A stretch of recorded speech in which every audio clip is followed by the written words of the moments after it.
Hello and welcome to One and All Present. My name is Lakshya Jolly and I'm an intern at Lexis & Co. I'm a third year law student at New Law College, Pune, and the topic for the day is legal rights every student in India should know. This is part 2 of the video and it goes as follows. Right to education.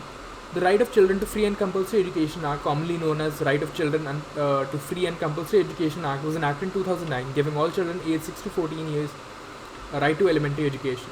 It is important because the fundamental rights under Article 21A of the Indian Constitution, which was reaffirmed in the state of Uttar Pradesh versus Bhupendra Nath Tripathi 2010-13 SCC 203 Para 11. According to the petition filed by Bhupendra Nath Tripathi in 2009, more than 60,000 assistant teacher positions were empty in Uttar Pradesh Basic Shiksha Parishad UP BSP basic schools. The efforts of UP BSP to fill the position were attacked as a result of this measure. The court has issued an order requiring diets accredited by NRC NCTE to appoint and educate 33,000 B.Ed graduates to the 6-month basic teacher training certificate in order to qualify and fulfill the right to education statute. Right to life under Article 21 of the Constitution. While striking down a regulation of disciplinary action under the Delhi School Education Rule 1973, a division bench of Delhi High Court ruled that children should not be exposed to corporal punishments in schools and should receive education in an environment of freedom and dignity, devoid of fear.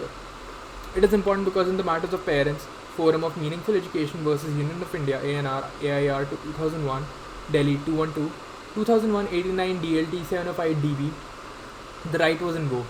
The Parents Forum has filed a petition to stop pupils from being punished in school. Following that, the court issued a ruling with the instructions to educational institutions how to deal with children who do not complete their assignments, but no corporal punishment should be used. Following the ruling, schools must adhere to the following rules while dealing with students. If a pupil does not do their homework during the lunch break, they will be detained. If a student does not do their homework, they will not be punished or detained after school hours. Students under the age of 14 are not subject to punishment, expulsion, fines or detention. Only pupils above the age of 14 can be fined for late attendance, being absent from school without permission, skipping, bunking courses, causing damage to school property or failing to pay school fees dues on time.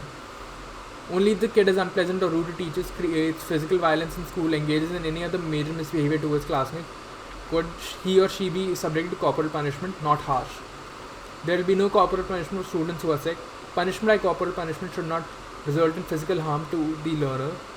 Any student who has been expelled from school should not be denied entrance to another.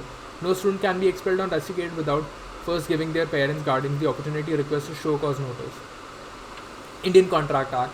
Under the Indian Contract Act 1872, a student who has reached the age of majority, that is 18 years, can engage in a contract. For example, a student must enter into contractual agreement with a sanctioning bank or leasing agreement with the owner of a residential property while taking out an education loan. Criminal law. The student under the age of 7 are immune from criminal accountability under the Indian Penal Code, and students from 7 to 12 are subject to liability based on their maturity.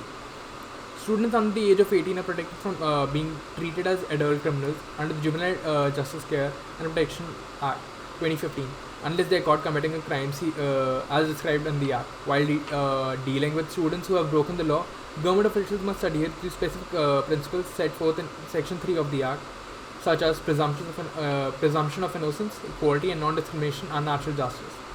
This is all for part 2 of the video. I hope you understood whatever was to be taught in legal rights every student in India should know. Thank you and have a great day.